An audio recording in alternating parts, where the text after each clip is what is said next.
केजरीवाल का दावा फेल हो गया है एमसीडी इलेक्शन में। हम आपको केजरीवाल की वो क्लिप दिखाएंगे जिसमें केजरीवाल ने दावा किया था कि बीजेपी को इतनी सीटें मिलेंगी और बीजेपी उससे काफ़ी आगे निकल चुकी है। एमसीडी इलेक्शन से पहले केजरीवाल ने एक न्यूज़ चैनल को दिए हुए अपने इंटरव्यू में कहा था कि बीजेपी महज 20 सीट जीत पाएगी, लेकिन बीजेपी तो अब एमसीडी में अपना मेयर बनाने का दावा ठोक रही है। बीजेपी ये कह रही है कि हम एमसीडी में अपना मेयर बनाएंगे। हालांकि बता दें कि अभी भी आम आदमी पार्टी बीजेपी से ज़्यादा सीट जीत चुकी है और आम आदमी पार्टी लगभग 130 के आसपास है और बीजेपी लगभग 105 के आसपास है। पहले हम आपको सुनवाते हैं अरविंद केजरीवाल ने क्या कहा था उस प्रेस कॉन्फ्रेंस में, पहले वो सुनिए। के चुनाव में बीजेपी की 250 में से 20 से कम सीट आएंगी। के चुनाव में बीजेपी की 250 में से 20 से कम सीट आएंगी। के चुनाव में बीजेपी की 250 में से 20 से कम सीट आएंगी। के चुनाव में बीजेपी की 250 में से 20 से कम सीट आएंगी।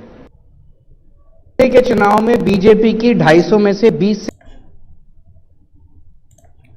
तो आपने सुना, अरविंद केजरीवाल ने दावा किया था कि बीजेपी ज़्यादा से ज़्यादा 20 सीट ही जीत पाएगी। लेकिन यहाँ पे हम आपको बता दें कि अरविंद केजरीवाल के दावे से बहुत आगे बीजेपी निकल चुकी है। हालांकि बीजेपी के नेताओं को भी ये यकीन नहीं था कि वो एमसीडी में 100 सीट तक जीत पाएंगे, क्योंकि बीजेपी नेताओं के अंदर आत्मविश्वास की कमी बहुत ज़्यादा दिख रही थी। और ख़ास तौर पे ये जो उनके बड़े नेता थे, जो बड़े सांसद थे, वो ये शक जता रहे थे कि शायद बीजेपी को 40 से 50 सीटें मिलेंगी। लेकिन बीजेपी के कार्यकर्ताओं ने काफ़ी मेहनत किया इस बार। अगर देखें तो पिछली बार के मुकाबले, पिछली बार यानी 2017 में जो एमसीडी का चुनाव हुआ था उसके मुकाबले इस बार बीजेपी ने लगभग 1% के आसपास ज़्यादा वोट हासिल किया है।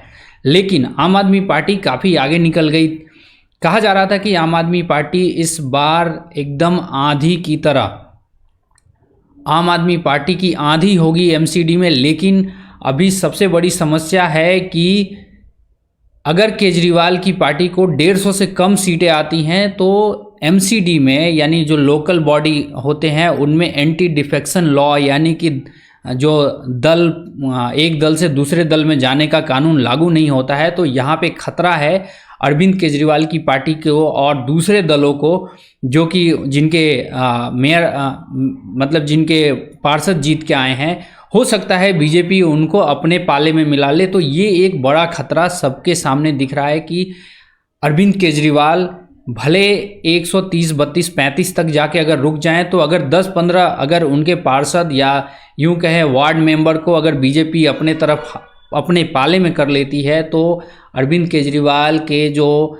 सपने के ऊपर एक ग्रहण लग सकता है कि अरविंद केजरीवाल का जो सपना था कि एमसीडी में भी आप, यानी एमसीडी में भी केजरीवाल का जो सपना था वो शायद कहीं ना कहीं धूमिल हो सकता है। और ये भी बताया जा रहा है कि एमसीडी पर मेयर पद का दावा बीजेपी के कई नेताओं ने ठोक दिया है। उसमें आपको मनजिंदर सिंह सिरसा, जो एक बड़े चेहरे हैं, सिख चेहरे हैं, उन्होंने कहा है कि एमसीडी में बीजेपी का मेयर बनेगा।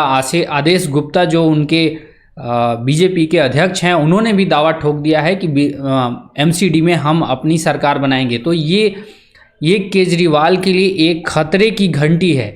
केजरीवाल के लिए ये खतरे की घंटी है कि अगर उनके कुछ कम नंबर्स में अगर आते हैं, यानी कि 130-35 तक आते हैं, तो बीजेपी कभी भी उनका मतलब गेम ओवर कर सकती है, एक तरीके से फिल्मी भाषा में बात करें तो।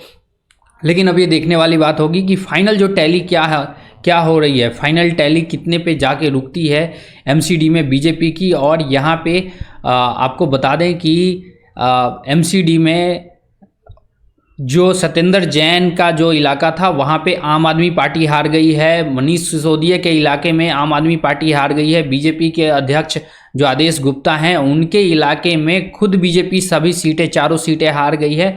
तो ये एक बड़ी समस्या सामने निकल के आई है बड़े नेताओं की जो हार चुके हैं। तो फिलहाल इस वीडियो में इतना ही। हम मिलते हैं किसी और वीडियो में। पूरे अपडेट के साथ एक बार रिजल्ट पूरे आ जाते हैं तो हम इस पे पूरी गहनता से बात करेंगे। तब तक आप लोग बने रहिए हमारा भारत के साथ। धन्यवाद। जय हिंद।